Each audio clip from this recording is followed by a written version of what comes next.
Bismillahirrahmanirrahim. Assalamualaikum warahmatullahi wabarakatuh. Kembali lagi dalam acara diskusi mingguan eksternal dari Yarisdem Institute yang pada kesempatan kali ini kita sangat berbahagia karena bisa bersilaturahim dan berbagi wacana, berbagi pemikiran dengan tokoh-tokoh penting di Jawa Barat. Pada kesempatan kali ini kita akan membahas tentang tema kepemiluan dalam hal yang lebih spesifik, yaitu bagaimana melihat kejadian pemilu tahun 2019 yang lalu. Ada duka yang mendalam yang kita rasakan, yaitu meninggalnya para pejuang demokrasi, petugas pemilu yang jumlahnya sangat banyak. Nah, apa yang kita harapkan dari diskusi kali ini tentu saja bukan ingin mengkritisi ataupun mencari satu dua hal yang bisa disalahkan, tetapi lebih kepada bagaimana kejadian duka yang mendalam di tahun 2019 lalu itu mudah-mudahan tidak terjadi di tahun 2024 mendatang. Karena yang kami lihat tahun 2024 itu justru lebih kompleks daripada tahun 2019 karena ada 14 Februari Pilpres dan ada di November kalau nggak salah itu Pilkada ya. Jadi mungkin beban yang dipikul mungkin jadi lebih berat daripada 2019, namun bagaimana caranya kejadian yang sakit dan yang meninggal para pejuang demokrasi itu tidak terjadi. Nah, bersama kami di Institute sudah hadir narasumber dari berbagai perwakilan. Yang pertama, perkenalkan Ibu Vini Aldiani Dewi. Beliau adalah Kabid Yankes, Bu, mohon izin, dari Dinas Kesehatan Provinsi Jawa Barat. Yang kedua ada Pak Evan dari Humas KPU Provinsi Jawa Barat. Selanjutnya ada Dr. Naufal M. Nurdin dari ID Kota Bogor dan juga akademisi dari IPB University, dan selanjutnya ada Kang Ali Permana dari PPS tahun 2019 kemarin dari Kecamatan Ciranjang. Nah, sebelumnya kenapa kami ingin melaksanakan agenda ini? Yang pertama tuh seperti yang kita ketahui kejadiannya kan sudah begitu sangat kita ketahui bersama, dan harapannya memang tidak ada lagi. Nah, beberapa penelitian yang kami baca, referensi yang lain yang kami temukan bahwa memang secara urutan para pejuang demokrasi yang merasakan sakit bahkan sampai meninggal itu ternyata paling besar itu pada tingkat KPPS atau TPS. Itu dari salah satu penelitian disebutkan bahwa tentang evaluasi pelaksanaan pemilu 2019 kami dapatkan sumbernya itu tentang penelitian di Sulawesi Tenggara, bahwa di sana itu yang paling banyak menderita sakit dan sampai meninggal itu adalah KPPS atau petugas TPS itu sebanyak 62%. Selanjutnya ada petugas PPS itu mengalami sakit atau bahkan ada yang meninggal itu sampai 24%. Selanjutnya pegawai PPK itu 9%, Linmas 5%, dan sisanya kurang dari 1% itu adalah komisioner KPU. Nah, apa yang dialami oleh para petugas di lapangan ini itu banyak ya. Yang pertama tuh mulai dari sakit, kecelakaan kerja, sampai meninggal. Nah, hal-hal yang dianggap paling menyita waktu dari proses pekerjaan ad hoc atau petugas pemilu ini, dari survei yang kami dapatkan itu, yang pertama adalah yang paling menyita waktu itu pendataan pemilih. Yang selanjutnya perhitungan hasil pemilu, yang ketiganya pelaksanaan pencoblosan. Itu yang dianggap oleh para petugas di lapangan yang paling banyak membutuhkan waktu dalam hal pengerjaan. Sedangkan yang paling berat pelaksanaannya secara beban tugas itu adalah pertama perhitungan hasil pemilu, yang keduanya pelaksanaan pencoblosan, dan yang ketiganya adalah pendataan daftar pemilih dan persiapan logistik pemilu. Adapun kegiatan yang dirasa paling rumit dari para petugas di lapangan itu yang kami dapatkan adalah perhitungan hasil pemilih dan pendataan daftar pemilih. Nah, mungkin pekerjaan-pekerjaan seperti ini yang saya kira bebannya cukup berat sehingga menimbulkan mungkin stres, sakit, bahkan kelelahan setelah pemilu sehingga mengakibatkan meninggal dunia. Nah, ini ingin kita bicarakan bersama dari berbagai sudut pandang dengan harapan mudah-mudahan ada satu rekomendasi yang kita bisa berikan untuk persiapan di 2024. Sebenarnya kalau kita melihat masalah timeline, PPK itu kan sudah ada pelantikannya hari ini, barusan koordinasi sama Pak Reza Awan, Ketua Divisi Partisipasi Masyarakat, belum melantik turun ke daerah, tidak bisa hadir, dan alhamdulillah diwakilkan sama Pak Evan. Dan PPS juga, jika tidak salah, sekarang tuh sedang proses seleksi. Jadi dari segi pelaksanaan dan persyaratan sebetulnya kita sudah tidak bisa memberikan rekomendasi untuk tahun ini karena memang prosesnya sudah ada yang pelantikan dan ada ini ya seleksi paling nanti untuk KPPS dan petugas TPS. Nah, namun masih ada celah yang kita bisa berkontribusi di sana, yaitu saran-saran lain yang tidak berkaitan dengan mungkin persyaratan ataupun hal-hal lain yang bersifat lebih kepada anjuran dan hal lainnya yang bisa kita bantu. Baik, barangkali itu sedikit membuka dari kami dalam wacana diskusi kali ini. Selanjutnya mungkin Pak Ari Permana bisa memberikan gambaran tentang pelaksanaan pemilu tahun 2019 kemarin. Yang kami dapatkan itu banyak yang meninggal karena beban dan seterusnya, dan kajian juga sudah kami sampaikan. Ini dari sudut pandang di lapangan, apakah memang benar seperti itu, atau memang ada hal lain yang tidak terpotret oleh media massa? Dipersilakan Pak Ari Permana. Oke, Bismillahirrahmanirrahim. Assalamualaikum warahmatullahi wabarakatuh. Terima kasih kami ucapkan atas waktunya kepada Kang Fikri Audah atas nama Residem yang sudah melaksanakan kegiatan ini. Juga kami apresiasi kepada kegiatan ini. Mudah-mudahan hasil daripada kegiatan ini memberikan jawaban untuk persiapan pemilu tahun 2024. Juga kami ucapkan terima kasih kepada narasumber yang lainnya yang sudah hadir pada kesempatan kali ini, yang berkesempatan atas waktunya dalam kesibukan-kesibukan. Pertama, kami sampaikan izin Bapak Ibu semuanya, Ari Permana pernah ikut kegiatan di PPS Desa Sinang Sari, Kecamatan Ciranjang. Tentunya satu pengalaman yang sangat berharga untuk kami. Dan pertama kali ikut di PPS juga Pak, kebetulan saya kemarin pas usia masih sekitar 20 tahun usia saya pas kegiatan 2019. Nah, pertama pengalaman, kemudian mengalami hal-hal yang sangat luar biasa pada saat itu. Kebetulan kami di anggota, jadi bukan di ketua, di anggota yaitu divisi logistik. Nah, pada saat itu. Sebetulnya sebelum di Pilpres juga kan ada tahun 2017 itu ada Pilkada juga kan. Nah, kita langsung ikut ke tahap yang kedua, langsung ikut evaluasi, masuk lagi ke anggota PPS. Nah, yang kedua itu baru di Pilpres gitu. Jadi sudah ada gambaran sih sebetulnya. Memang sangat berbeda sekali ya Bapak Ibu semuanya mengenai Pilkada dan Pilpres. Ada beberapa aturan yang membedakan gitu kan. Di antaranya dalam hal pekerjaan itu memang sangat berbeda sekali. Kalau Pilkada itu sebetulnya lebih simpel gitu kan. Karena memang calon pasangan kemudian yang dipilihnya itu sedikit gitu. Berbeda dengan pemilu Pilpres yang serentak. Karena memang di hari yang sama kita harus mempersiapkan 5 kotak suara untuk satu waktu, kemudian membutuhkan waktu yang lama juga sehingga pekerjaan-pekerjaan itu menjadi bertambah. Hal yang paling mendasar yang saya rasakan di lapangan adalah ya tentu saya melihat dari KPPS yang ikut serta itu yang paling mendasar, yang paling berat pekerjaannya itu adalah ketika perhitungan suara sebetulnya. Karena perhitungan suara itu berbeda. Artinya kalau pertama mungkin dari DPRD provinsi, dari DPRD kabupaten itu kan banyak gitu kan. Dari satu lembarnya itu harus dilihat dulu mana yang ada yang hak yang suaranya sah. Harus dilihat dulu sama anggota KPPS sehingga membutuhkan waktu yang teliti dan yang banyak. Dibuka lagi kotak suara yang kedua ke provinsi, kemudian yang ketiga DPD, kemudian ke DPR RI, baru yang terakhir ke presiden. Atau urutannya apa saja dulu gitu kan. Yang pasti ketika perhitungan suara itu menjadi lama karena harus membuka dulu kotak suara, kemudian surat suara harus teliti dilihat mana yang dicoblosnya. Sedangkan dalam satu surat suara itu banyak banyak ya harus dilihat dulu mana kira-kira yang suara sana seperti itu. Sehingga itulah yang menurut kami di lapangan yang paling mendasar, yang paling berat adalah pekerjaan ketika perhitungan suara. Nah, ketika di lapangan, kami survei ke lapangan ke setiap KPPS, ke setiap tempat pemungutan suara, itu memang terlihat lelah sekali anggota KPPS ini. Bahkan ada yang belum tidur, kurang makan mungkin atau kurang minum karena terlalu fokus dengan pekerjaan, dengan tanggung jawabnya, sehingga lebih mementingkan pekerjaan daripada kesehatan seperti itu. Nah, saya lihat ke lapangan bahkan dari pengawas TPS, saksi, semuanya itu sangat mengeluh sekali dengan kondisi waktu yang sangat lama dan terus saja sampai selesai.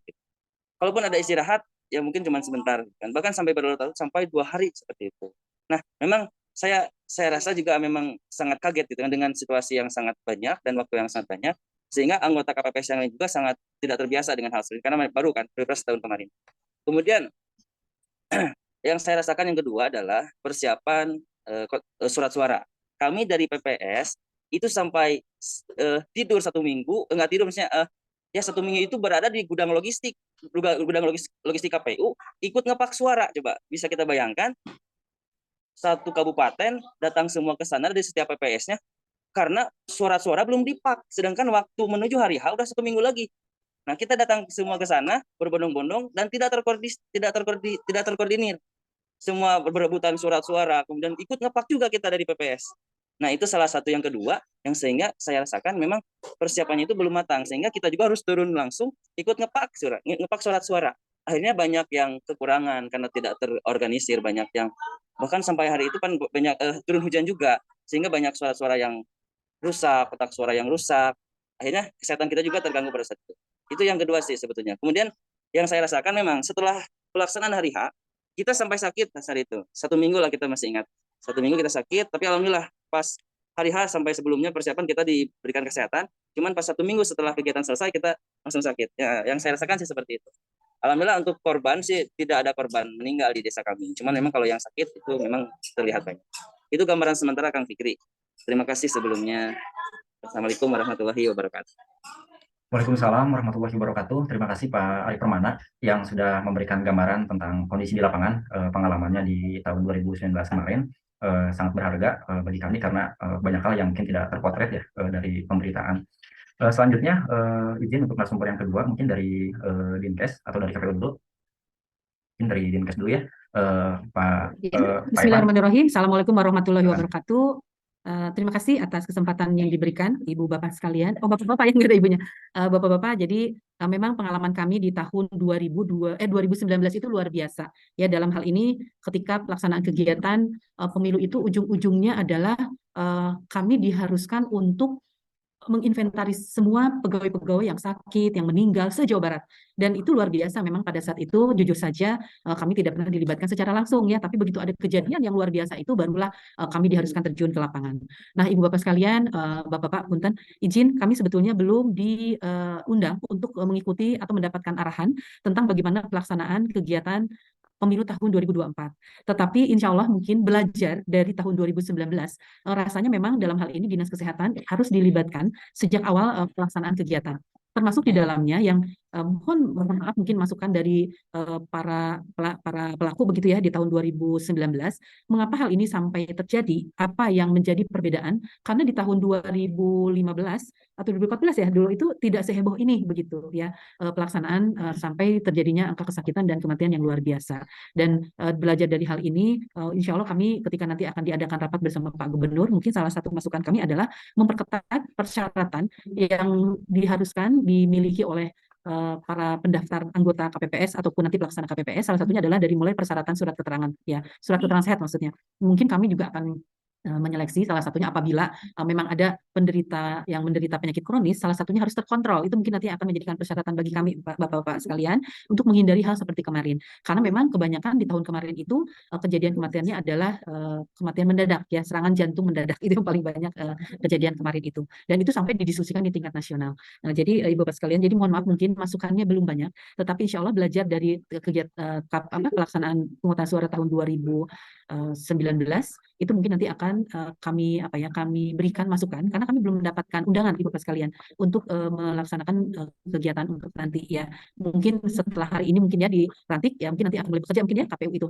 Nah, itu mungkin nanti akan yang kami berikan salah satunya adalah persyaratan Ibu Bapak sekalian serta nanti pada saat kegiatan hari H diharapkan adanya pos kesehatan karena kalau tim kesehatan di tiap tiap pemungutan TPS ya sepertinya tidak mungkin karena jumlahnya akan banyak dan melibatkan tentu banyak tenaga kesehatan, tetapi minimal mungkin di tiap kecamatan ada pos kesehatan. Jadi apabila ada seperti kemarin kan ada yang stroke ya yang tiba-tiba karena tadi minum obatnya tidak terkontrol gitu, mungkin salah satu penyebabnya setelah itu ada kelelahan sehingga menyebabkan penyakit-penyakit yang harusnya terkontrol menjadi tidak terkontrol. Jadi sebetulnya di pertemuan kali ini justru saya ingin banyak mendengarkan dan nanti apa yang harus kami siapkan khususnya oleh Dinas Kesehatan Provinsi dalam mengantisipasi jangan sampai kejadian tahun 2019 itu terulang kembali. Tapi yang teringat oleh saya sih pastilah ada pos kesehatan yang siap membantu para tenaga KPPS dalam hal ini selama kegiatan pemungutan suara itu berlangsung.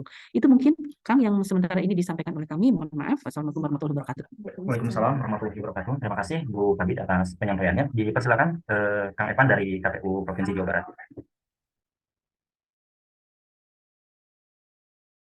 Ya, Assalamualaikum warahmatullahi wabarakatuh. Sampurasun.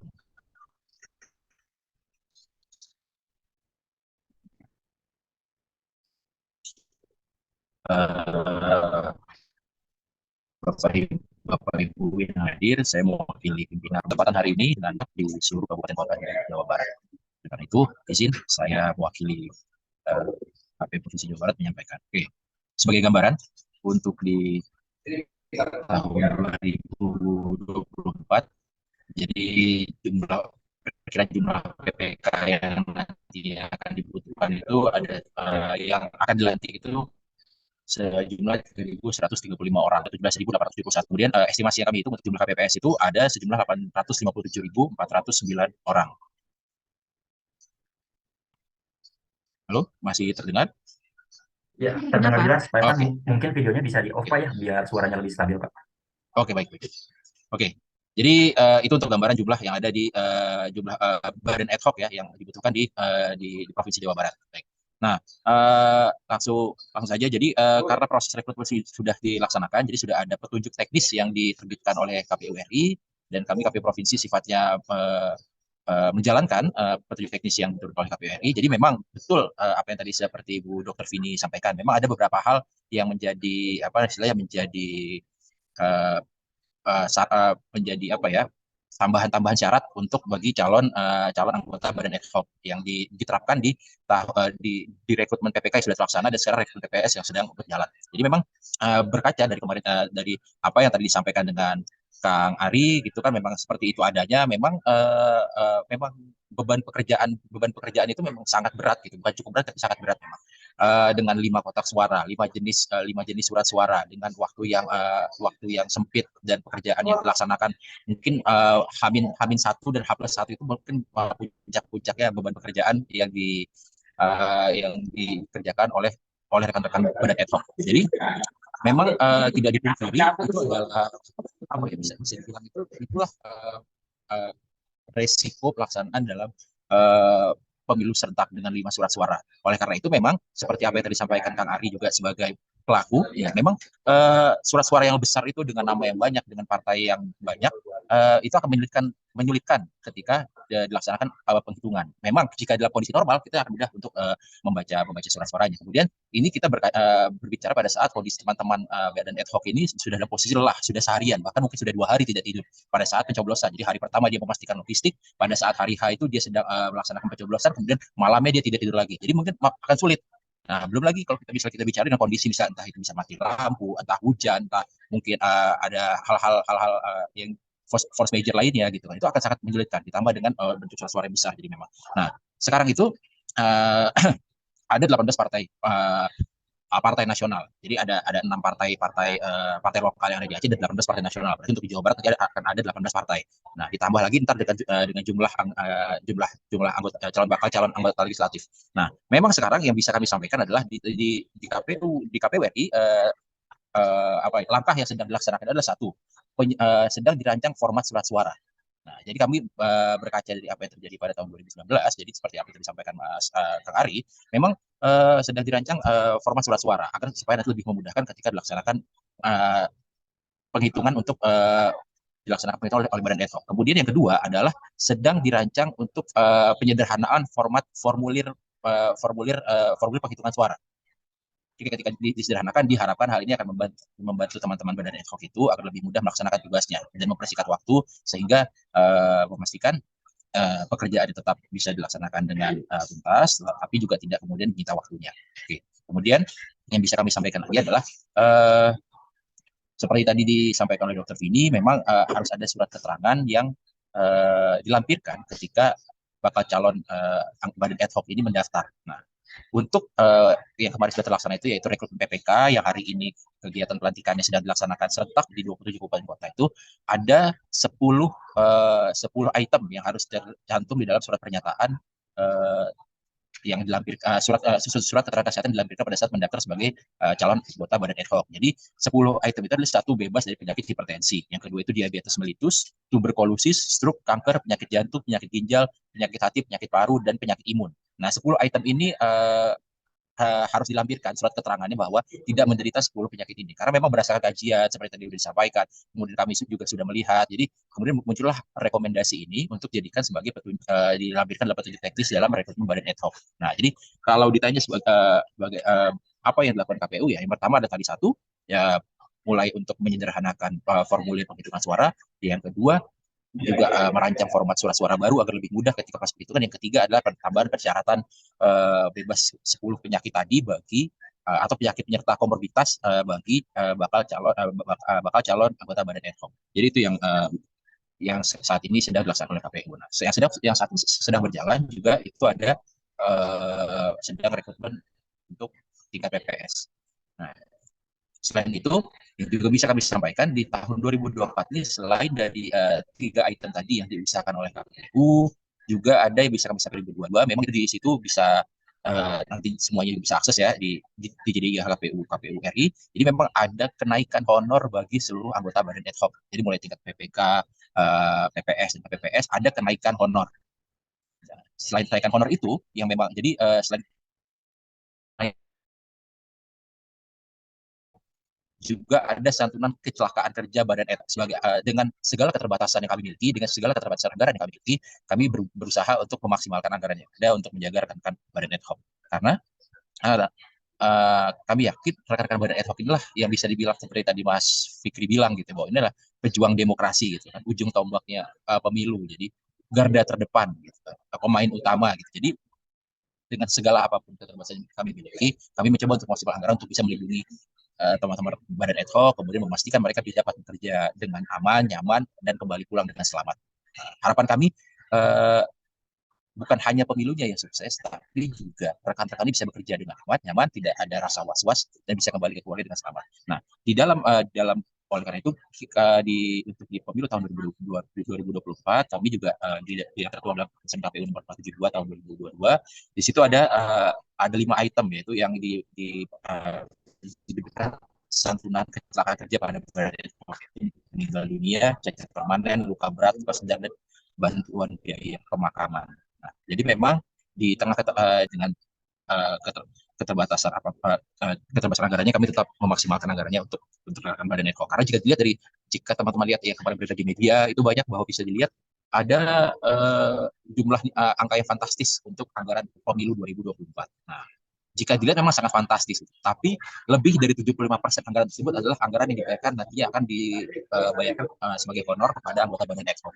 Nah, sisa dari lebih dari 70% itu ya hampir 20% itu digunakan untuk logistik dan lain-lain, pencetakan surat suara dan lain-lain. Jadi memang angka yang cukup fantastis gitu, karena kita negaranya besar, jumlah penduduknya sangat luas, jadi kecamatan, desa, kemudian TPS kita akan sangat banyak, bahkan di Jabar aja hampir 850 ribuan jumlah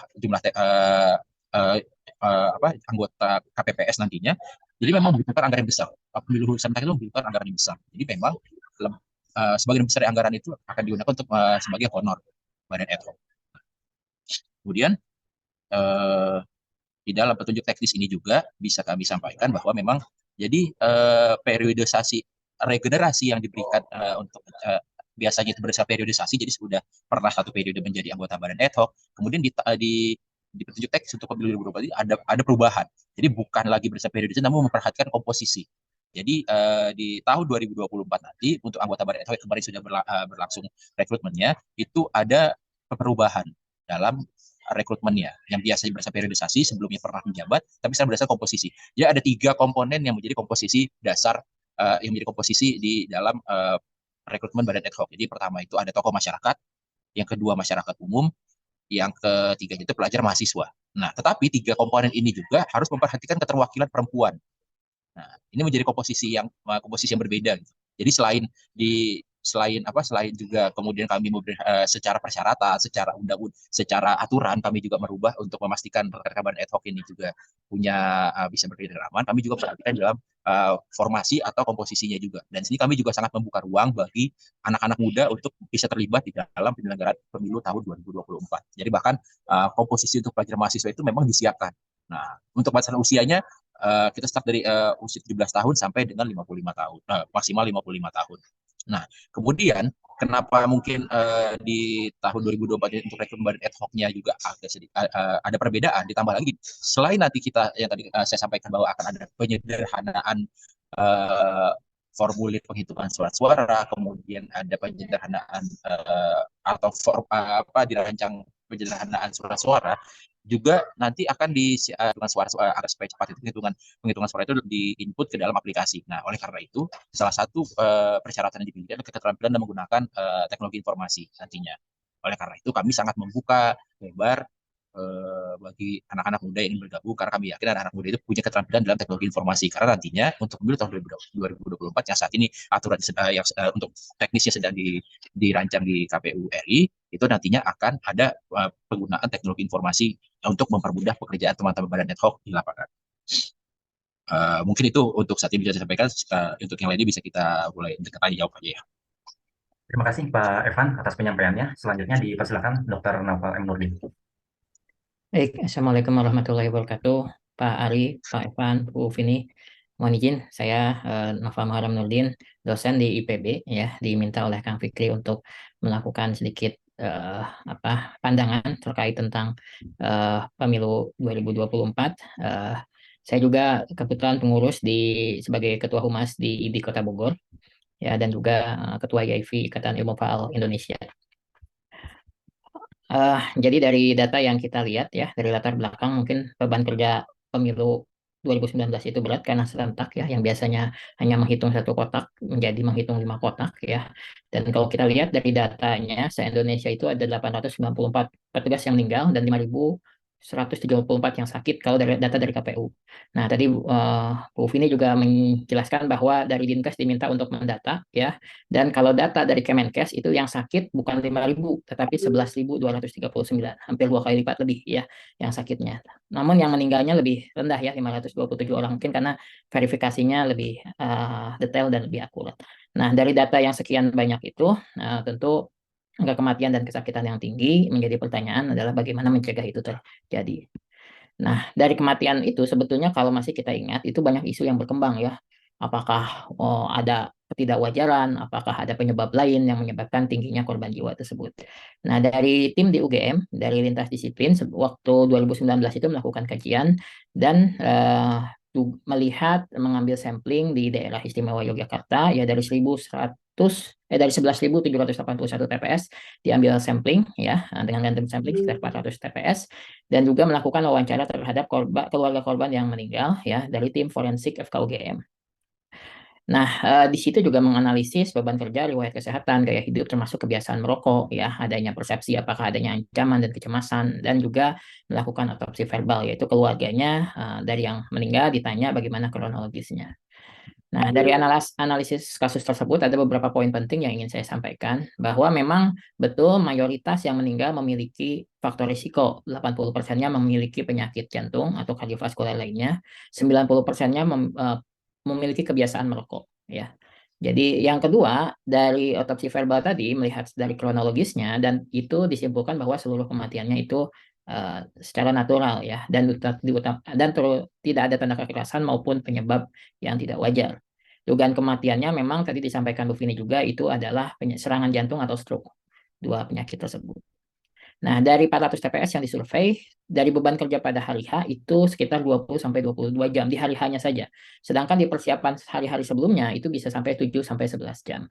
Jadi memang tinggi beban kerjanya. Lalu berikutnya adalah tingkat kecemasan dan stres juga meningkat. Yang pertama karena dari 20% itu mengalami kebingungan terkait administrasi yang rumit. Nah, apalagi ada tuntutan dari masyarakat dan yang lainnya sehingga selain berhati-hati, stres takut salah. Nah, ini akan juga meningkatkan resiko terjadinya tadi penyakit yang tadi. Lalu berikutnya ada 9% yang terkait dengan manajemen logistik dan 89% ini merasa tuntutan kerjanya tinggi ya. Jadi tuntutan dari masyarakat, mungkin dari saksi dan dari pihak-pihak lain terhadap kerja petugas ini tinggi. Jadi selain faktor kelelahan fisik, ada juga faktor kelelahan psikis ya. Dan sekitar 74% menganggap bahwa kelelahannya itu betul-betul lelah ya, sedang hingga tinggi. Nah, dari data-data tersebut ya, dari pandangan saya memberikan beberapa rekomendasi. Tadi sudah dilakukan. Yang pertama adalah deteksi dini faktor resiko. Ya, tadi Pak Evan juga sudah menyampaikan bahwa ada sekitar berapa tadi 10 atau lebih penyakit ya yang harus tidak boleh diderita oleh petugas. Lalu berikutnya juga tadi Bu Vini juga terkait tentang faktor risiko menyampaikan bahwa harus selektif, terutama penyakit hipertensi dan diabetes itu banyak di masyarakat. Kalau ini dilarang sama sekali bisa-bisa petugas KPS-nya kurang ya. Oleh karena itu perlu dipilih dan karena program ini panjang, maka selain dipilih mungkin perlu diminta untuk kontrol rutin ya, sehingga nanti ketika hari H kondisinya akan menjadi lebih fit. Nah, lalu berikutnya yang kedua adalah membiasakan hidup sehat. Ya, seringkali kita melupakan hal tersebut ya. Misalnya adalah karena ini pekerjaan sebetulnya kan mulai dari hari ini sudah dilantik ya atau kemarin ya. Sedangkan pemilunya sendiri 2024. Sebetulnya jadi nanti ada momen tiap minggu atau ada momen-momen yang melakukan olahraga bersama gitu ya. Ini penting kenapa? Karena olahraga itu satu bisa meningkatkan stamina, dua bisa menurunkan stres ya dengan ketika berolahraga mengeluarkan endorfin dan segala macam. Ini bisa kedua hal tadi. Jadi kelelahan fisik dan psikis sebetulnya ketika ini bisa dibiasakan ini akan sangat baik sekali. Lalu berikutnya yang ketiga adalah memberikan suplemen atau multivitamin cukup 1 minggu atau 2 minggu sebelumnya ya. Kalau hari H atau sebelumnya mungkin agak terlalu pendek karena dalam tubuh kita untuk memproses menjadikan daya tahan tubuh itu butuh waktu. Mungkin jadi 1 minggu atau 2 minggu kita bisa berikan multivitamin. Yang keempat adalah selain BPJS Kesehatan, yang penting juga adalah BPJS Ketenagakerjaan. Karena biasanya klaimnya tidak dalam tanda kutip itu lebih mudah ya. Yang kedua, memang ini adalah ad hoc dan ini bisa dibuat dalam jangka pendek ya. Maksudnya kalau ketenagakerjaan itu. Jadi misalnya kontraknya sekian itu bisa dibuat seperti itu. Dan ini akan sangat membantu untuk klaim ke rumah sakit maupun untuk yang meninggal karena nilainya cukup besar ya. Tapi sekali lagi itu mungkin dari kebijakan dari KPU sendiri. Lalu berikutnya yang kelima adalah adanya sosialisasi atau pelatihan tentang ergonomik atau posisi, misalnya posisi duduk, posisi berdiri ya. Ketika misalnya menghitung suara kan ada berdiri, mengambil, mencatat dan segitu. Nanti mungkin ada simple, ada edukasi dari Dinkes gitu ya, bagaimana posisi-posisi duduk, berdiri sehingga kelelahan akibat seringnya melakukan seperti itu kita bisa kurangi. Dan yang ketiga adalah mungkin ini tugas dari KPU, bimbingan teknis untuk hari H bisa diperkuat sehingga kecemasan atau stres akibat kebingungan di hari H itu bisa dikurangi. Mungkin simulasi-simulasi menjadi bisa diadakan lebih sering dan lebih baik. Nah, lalu berikutnya itu yang tadi 6 rekomendasi untuk prakegiatan. Nah, untuk kegiatan di hari H itu yang pertama adalah membatasi jam kerja maksimal 16 sampai 18 jam. Poin utamanya adalah petugas harus tidur ya. Karena tidur itu akan mengurangi stres, menurunkan tekanan darah ya, mengurangi juga tadi penyebab kematian-kematian yang mendadak seperti serangan jantung atau stroke. Jadi memang waktu tidur itu perlu dicukupkan sehingga kita harus bisa membatasi ya. Nah, mungkin nanti kebijakan bagaimana deadline-nya itu ya, yang mungkin bisa agak lebih longgar atau seperti apa. Atau tadi sebetulnya bisa, administrasi yang lebih mudah itu juga bisa mempercepat waktu pengerjaan. Lalu berikutnya untuk hari H yang kedua itu melakukan peregangan atau olahraga ringan ya, misalnya setiap 4 jam. Jadi ada pagi, siang, sore, malam itu ada peregangan ya. Jadi nanti mungkin ini jadi salah satu materi untuk BIMTEK dari KPU ya. Jadi sehingga ketika ada peregangan itu meningkatkan aliran darah, bisa relaksasi, yang tegang mungkin bisa lebih santai dan juga menurunkan tingkat stres. Yang ketiga adalah mungkin ada himbauan tidak menyediakan kopi ya. Bisa mengganti dengan teh dan kami sarankan adalah mengganti dengan jamu misalnya jahe, kunyit, beras kencur atau yang produk komersial obat herbal terstandar lainnya ya. Uh, itu bisa dijadikan pengganti dari kopi walaupun mungkin secara budaya agak susah juga tapi ini bisa disarankan ya. Karena apa? Karena kopi ini dia bisa meningkatkan denyut jantung, simpatis ya, artinya bahwa resiko terkena penyakit tadi ya, kematian mendadak itu juga mungkin bisa meningkat dengan minum kopi tadi. Jadi ketika kita ganti mudah-mudahan bisa menurunkan resiko tersebut. Lalu berikutnya yang keempat adalah mungkin prosedur komando yang jelas untuk pengambilan keputusan sehingga bisa mengurangi beban ya di level-level tertentu karena ketika komandonya berespon dengan cepat maka sebetulnya ketika dia stres harus melakukan apa bertanya langsung dijawab maka stresnya akan berkurang ya. Sekali lagi kenapa tadi saya ungkapkan ada 2 hal, yang pertama fisiknya lelah, yang kedua psikisnya lelah. Hal tersebut akan meningkatkan tekanan darah dan hal tersebut akan meningkatkan kemungkinan terjadinya serangan jantung dan stroke. Dua penyakit itu yang merupakan faktor utama begitu banyaknya kematian pada pemilu kada tahun 2019. Mungkin itu yang bisa saya sampaikan, Kang Fikri. Terima kasih. Assalamualaikum warahmatullahi wabarakatuh. Waalaikumsalam warahmatullahi wabarakatuh. Terima kasih Dr. Naufal atas penyampaiannya. Ini ada beberapa pertanyaan yang bisa saya sampaikan. Mungkin nanti ada sesi juga antar narasumber mungkin untuk saling bertanya atau mengkonfirmasi tentang informasi. Bisa ya ada sesinya. Yang pertama mungkin untuk KPU, saya ingin menanyakan ini untuk pemilu tahun 2024 mendatang ini kan udah berjalan tahapannya kan. Dari secara master plan KPU, apakah ada rencana untuk bekerja sama dengan lembaga atau pihak lain ya dalam mensukseskan pemilu? Nah, dalam kajian kami sebenarnya kan pemilu itu walaupun sudah dianggarkan porsinya, terus tadi juga disebut sekian 75% untuk honorer ya. Nah, mungkin nggak gitu bahwa tugas yang besar ini bisa ditanggung bersama baik secara administrasi kemungkinan itu ataupun secara pendanaan ya. Dari kajian kami sebelumnya dengan pihak Kesbangpol terus dengan KPU sendiri bahwa memang ini tugas berat jika ditanggung bersama. Nah, sampai sejauh ini dari pihak KPU Jabar terutama mau seperti apa pihak KPU dalam bekerja sama dan berkolaborasi dengan pihak lain, juga pihak mana saja yang bisa diajak kolaborasi dengan KPU baik secara administrasi maupun secara pendanaan, yang pertama itu. Dan yang kedua dalam persyaratan ini ya pendaftaran PPK dan PPS itu dari laporan anggota kita itu tidak ada persyaratan memiliki kartu BPJS kesehatan. Dan dari sumber yang kami dapatkan juga bahwa memang sebetulnya KPU ini sudah mengusulkan tentang asuransi bagi para petugas ad hoc, cuma dari Kementerian Keuangan kan tidak menyanggupi karena anggaran yang cukup besar. Akhirnya dilarikan kepada santunan ya, bukan asuransi. Nah, sebenarnya dari pihak KPU mengapa tidak mewajibkan memiliki BPJS Kesehatan mungkin setidak-tidaknya sebagai syarat untuk mendaftar diri sebagai petugas ad hoc pemilu. Itu untuk yang petugas KPU. Mohon maaf untuk pertanyaan kepada KPU Provinsi Jawa Barat. Selanjutnya pertanyaan kepada Dinkes. Sebenarnya Bu, peran apa saja yang mungkin diambil oleh Dinkes, dalam hal ini Dinkes Jabar, dalam rangka kolaborasi untuk mensukseskan pemilu dan pemilu kada, khususnya nanti di Jabar tahun 2024. Tadi kan sudah disinggung tentang usulan mendirikan pos kesehatan setidaknya di kecamatan. Nah, mungkin ada peran kolaborasi lain yang bisa diambil oleh Dinkes berkaca dari pengalaman sebelumnya tahun 2019.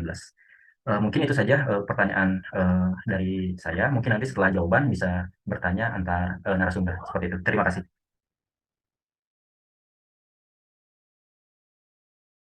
Pak Evan, Ya, dipersilakan. oke. Yang pertama tadi ada soal anggaran, kemudian kerjasama kolaborasi antar lembaga, kemudian ditambah mengenai dengan BPJS kesehatannya. Oke, jadi untuk yang pertama anggaran, memang ada skema yang ada aturan yang mengatur mengenai sharing anggaran antara KPU dengan pemerintah daerah. Terkhususnya ini yang kemarin memang sudah dikoordinasikan, sudah disampaikan itu antara KPU dengan pemerintah Provinsi Jawa Barat, itu melalui Bankes Bangpol yang kemarin memang juga sudah disampaikan dana cadangan daerahnya juga oleh Bankes Bangpol itu untuk di pemilihan gubernur tahun 2024. Itu memang ada sharing anggaran. Karena memang dengan segala keterbatasan anggaran yang dipimpin oleh KPU, nanti akan dibantu anggarannya oleh akan laksanakan sharing anggaran dengan pemerintah daerah, yaitu dalam konteks ini adalah pemerintah Provinsi Jawa Barat. Jadi memang itu memang ada, memang betul adanya menggunakan sharing anggaran. Jadi memang pemerintah sudah ada aturannya juga untuk disiapkan dana cadangan daerah untuk pelaksanaan pemilihan. Kemudian untuk kerjasama atau kolaborasi dengan lembaga lain ya. Jadi memang untuk kerjasama dengan lembaga lain untuk di KPU Provinsi Jawa Barat saat ini kami memang sudah banyak menerima banyak masukan, banyak saran dan juga ide-ide yang kami rasa akan sangat baik dan sangat bermanfaat jika diterapkan. Cuman memang berhubung karena kami sifatnya adalah instansi vertikal, jadi kami untuk aturan mengenai kerjasama dan kolaborasi ini kami tidak bisa serta-merta langsung menindaklanjuti. Jadi secara prosedural kami harus melayangkan surat dulu ke pusat. Jadi jika memang ada instansi yang misalnya instansi tingkat daerah atau lembaga tingkat daerah, kerjasama itu harus dilakukan pertama kali itu di tingkat pusat, di tingkat nasional. Jadi perwakilan tingkat nasional yang bekerja sama kemudian menandatangani perjanjian kerjasama dengan KPU RI, kemudian yang di tingkat bawahnya tingkat provinsi, kabupaten, kota pasti akan mengikuti. Nah, yang sudah terjadi adalah jika kemudian ada kerjasama tapi hanya tingkat provinsi Jawa Barat. Nah, kami tidak bisa langsung menindaklanjuti karena yang kemarin sudah kami laksanakan, kami sudah coba mengirimkan surat, kemudian merespon semaksimal yang kami bisa. Memang cuman itu berdasarkan aturan kami harus menunggu arahan lebih lanjut dari KPU RI. Nah, untuk contoh sebagai kerjasama yang kemarin sudah dilaksanakan, memang seperti yang kemarin dilaksanakan penandatanganan kerjasama antara KPU RI dengan Polri untuk menjaga keamanan pada saat pelaksanaan pemilu tahun 2024. Itu sebagai contoh aja gitu ya. Nah, kemudian nanti unit kerja, satuan kerja di tingkat daerahnya akan mengikuti.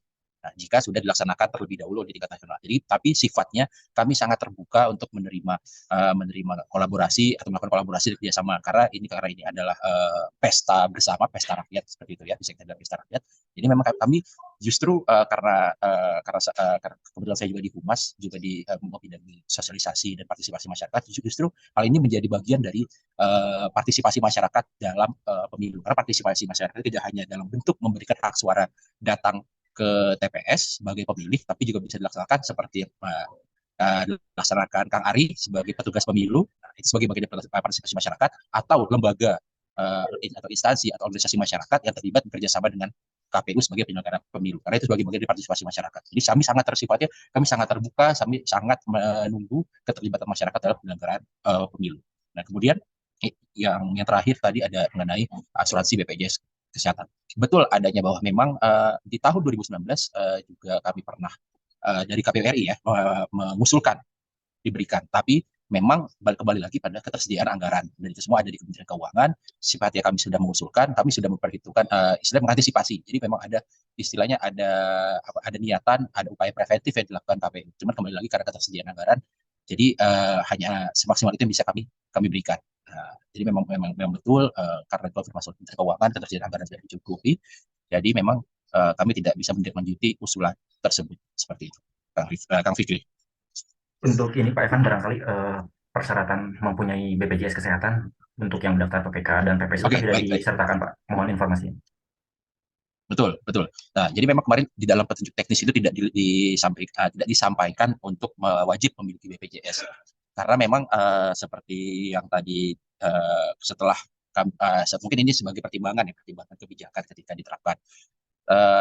Tadi saya melihat seperti yang disampaikan Dr. Naufal juga bahwa memang seperti diabetes itu penyakit yang banyak diderita oleh masyarakat. Jika memang dilarang bahwa yang mengidap penyakit diabetes tidak bisa mendaftar sebagai petugas pemilu, maka bisa habis nanti. Nah, seperti itu juga diabetes.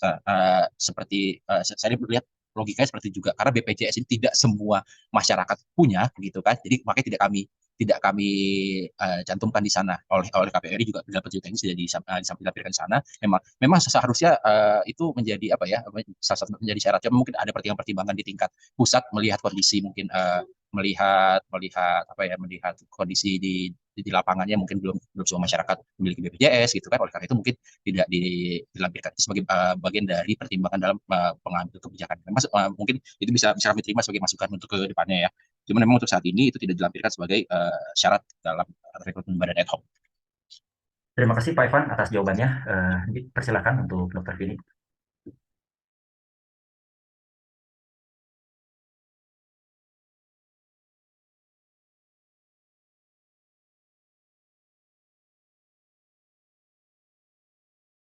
Dr. Vini, dipersilakan. Ya, terima kasih. Punten sinyalnya di kami barusan freeze. Bapak, yang tadi disampaikan oleh Pak Noval ya, yang dari ITB ya Pak Noval.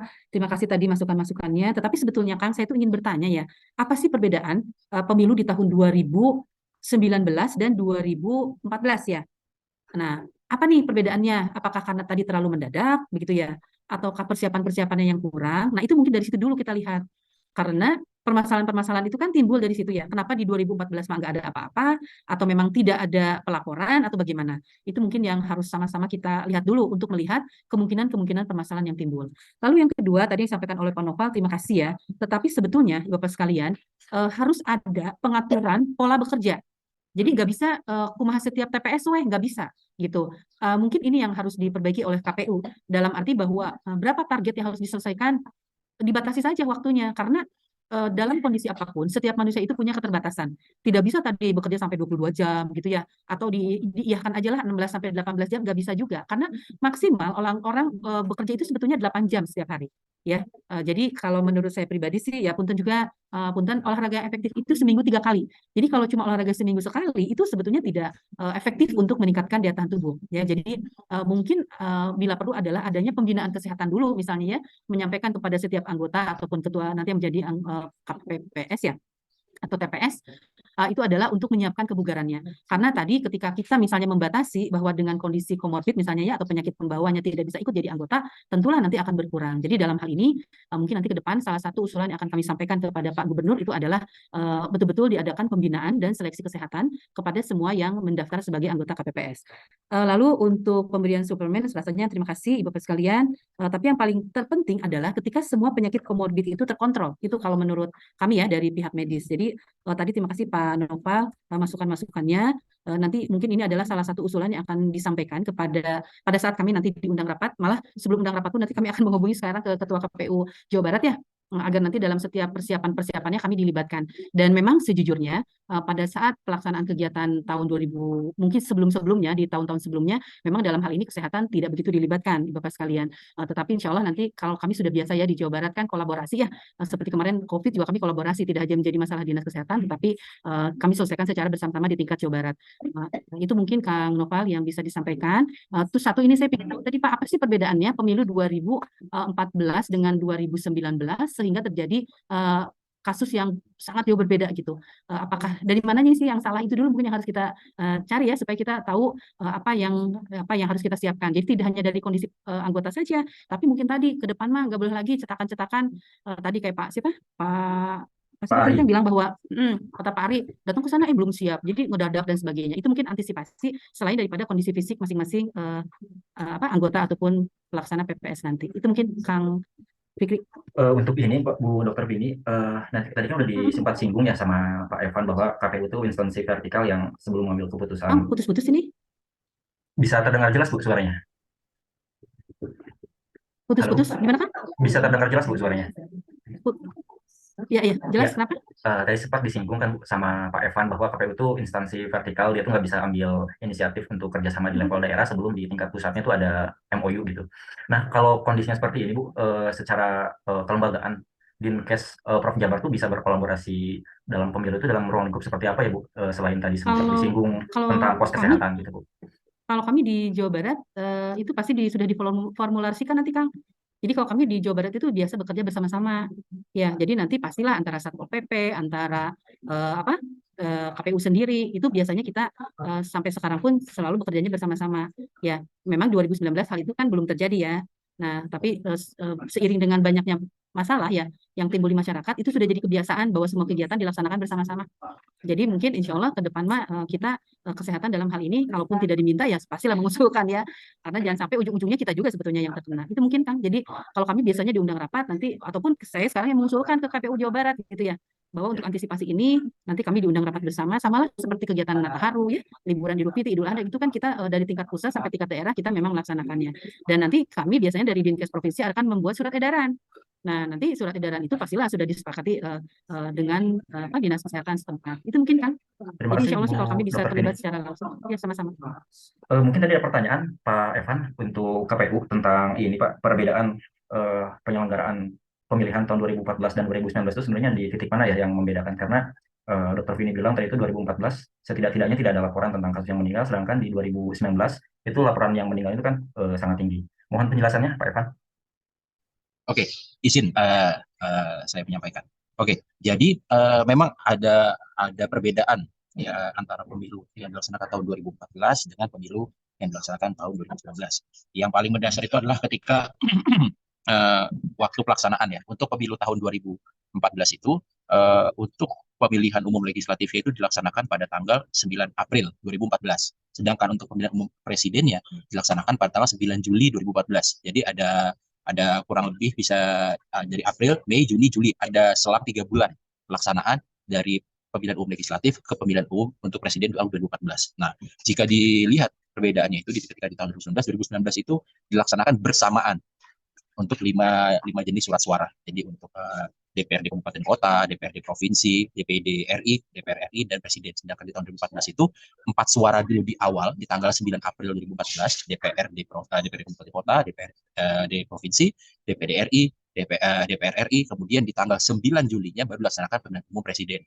Nah, jadi jika dilihat hanya perbedaan yang satu langsung 4 surat suara, yang satu langsung bersama 5 surat suara. Namun jika dilihat pelaksanaannya ini akan berbeda gitu kan. Karena yang selalu kita tahu bahwa masyarakat itu pasti sangat menyoroti ketika penghitungan suara untuk pemilihan presiden gitu kan. Jadi meskipun berbeda waktu, hanya berbeda selisih 1 surat suara dilaksanakan dalam jangka waktu berbeda, ini akan sangat berbeda nantinya di lapangan. Dan beban yang diterima seperti yang tadi disampaikan Dr. Noval, bahwa ada selain beban fisik, ada beban psikis juga yang diterima oleh rekan-rekan badan ad hoc ini, itu perbedaan akan sangat dirasakan gitu.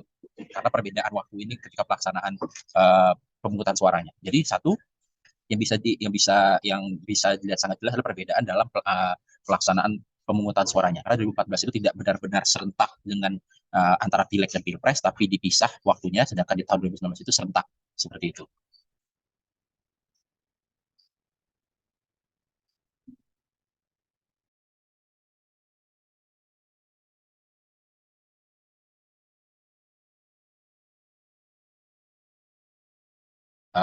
Maaf kan suaranya belum terdengar. Oh iya, mohon maaf. Barangkali sesi selanjutnya adalah tentang sharing antara narasumber. Ada yang ingin ditanyakan atau ingin disampaikan kepada narasumber yang lain, dipersilakan.